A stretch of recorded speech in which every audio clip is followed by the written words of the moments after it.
మన దేశంలో MP MLA సీట్లు పెరగబోతున్నాయి. ఎందుకు? ఇది మీ ఓటు విలువను పెంచుతుందా లేదా తగ్గిస్తుందా?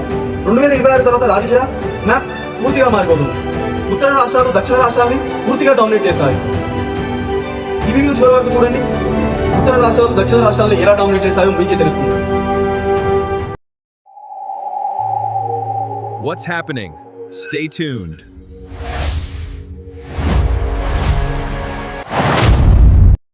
ప్రస్తుతం భారత్ లో 543 ఎంపీ సీట్స్ ఉన్నాయి. ఎమ్మెల్యే సీట్స్ ప్రతి రాష్ట్రానికి వేరువేరుగా ఉన్నాయి. జనాభా పెరిగింది కానీ సీట్లు ఎందుకు పెరగలేదు అనే ప్రశ్న ప్రతి ఒక్కరికి వస్తుంది. ఈ ఇయర్ లో 2026 తర్వాత సీట్లు పెరిగే అవకాశం ఉంది. డీలిమిటేషన్ అంటే ఏమిటి? ప్రతి నియోజకవర్గానికి జనాభా ఆధారంగా సరిహద్దులు నిర్ణయించడం. ఇది ఒక ప్రక్రియ. చివరిసారిగా ఈ ప్రక్రియ జరిగింది 2008. దాన్ని 2026 వరకు ఫ్రీజ్ చేశారు. ఇండియాలో డీలిమిటేషన్ చరిత్ర.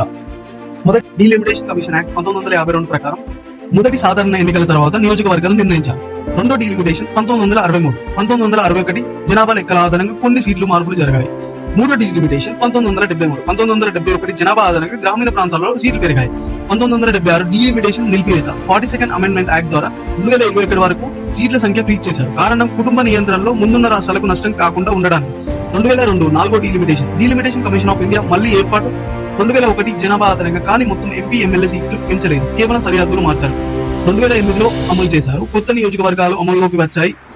రిజర్వేషన్ సీట్లు ఎస్సీ ఎస్టీ కూడా మార్చబడ్డాయి. భవిష్యత్తులో డీలిమిటేషన్ 2026 తర్వాత.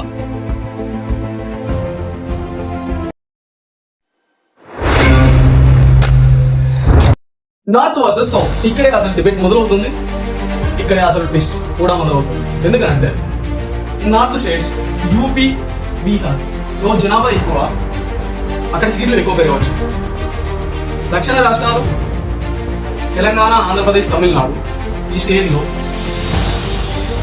జనాభా నియంత్రణ చేయడం వల్ల సీట్లు తక్కువ పెరగవచ్చు. అంటే జనాభా నియంత్రణ చేసినందున ఇప్పుడు మన సౌత్ స్టేట్స్ వాళ్ళకి తక్కువగా సీట్లు పెరుగుతాయి. ఇప్పుడు మనం కొన్ని క్యాలిక్యులేషన్ చూద్దాం. డీలిమిటేషన్ అనేది పాపులేషన్ ద్వారా కాకుండా ప్రతి స్టేట్ లో 50% ఇంక్రీజ్ చేస్తే ఇలా ఉంటుంది. ప్రెసెంట్ మనకి ఎంపీ సీట్స్ 543 ఉన్నాయి మన ఇండియాలో. సౌత్ ఇండియాలో ఎంపీ సీట్స్ ఎన్ని ఉన్నాయంటే 129 ఉన్నాయి. తమిళనాడులో 39 సీట్లు ఉన్నాయి. కర్ణాటకలో 28 సీట్లు ఉన్నాయి. ఆంధ్రప్రదేశ్లో 25 సీట్లు ఉన్నాయి. కేరళలో 20 సీట్లు ఉన్నాయి.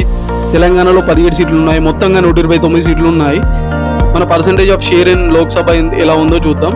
129 డివైడెడ్ బై 543 ఇంటూ 100 చేసినప్పుడు మనకి 23.76% వస్తుంది.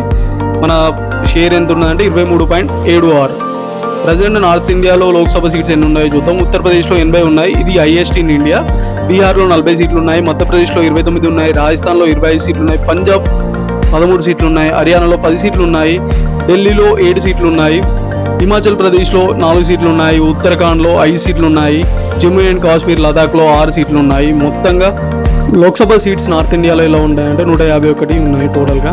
151 డివైడెడ్ బై 543 ఇంటూ 100 చేసినాం 27.8% ఉంటుంది. అంటే percentage of share of north India is 27.8% అనేది ఉంటుంది. ఒకవేళ మనం ఎక్స్పెక్ట్ చేసినట్టు ఒకవేళ లోక్సభ సీట్స్ అనేది 50% వరకు ఇంక్రీజ్ అయితే అప్ టు 850 వరకు పెరగచ్చు. అంటే సౌత్ ఇండియాలో 194 వరకు పెరగచ్చు.